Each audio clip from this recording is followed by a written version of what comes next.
Hi, it's May 18th, 2025, Sunday. It's the day after the anniversary of the Brown v. Board of Education Supreme Court decision, which we celebrated at the Institute for Common Power yesterday with a Zoom commemorating 71 years of truth years ago.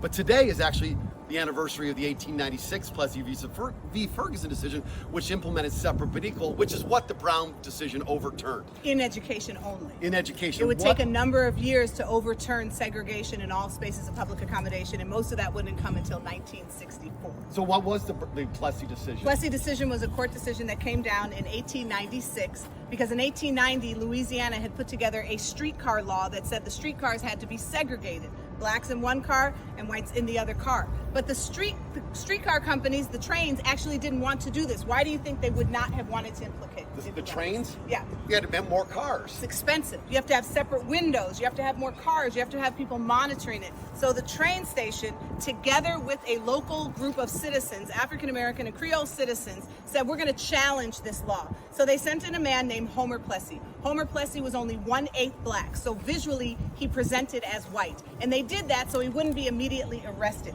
He purchases his ticket from the colored section. He goes, or from the white window, he goes and sits down in the white section. And the citizen group, as well as the train company, hired their own Pinkerton detective to arrest him so that he wouldn't be subject to violence from the outside police. They arrest him and they sue based on saying that it violated his civil rights, his 14th Amendment rights. It goes all the way to the Supreme Court. And the Supreme Court says in a decision, 8-1, separate but equal, is actually okay. Now, there was a dissenting vote from Justice Harlan that said this actually marks black people with a mark of inferiority. And that would be some of the same decision that would be written by Justice Warren Earl when he overturns Brown versus Board of Education. How often do you think it was equal? Never. It was never equal. As an example, in Mississippi, in Yazoo County, there was $2.45 in 1965 spent a year on black children and almost $300 spent a year on white children.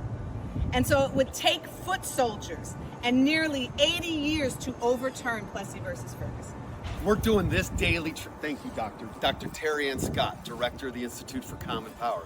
I'm David Domke. I'm one of the colleagues of her at the Institute. We're doing this truth today, right now, from the grounds of the Alabama State Capitol, because we need to bring it on the offense to them. We're not afraid to come here and teach the truth.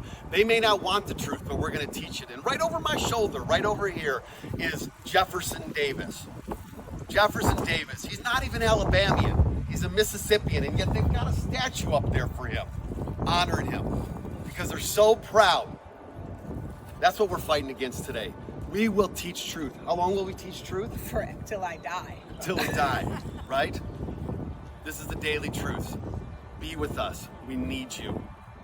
Thank you.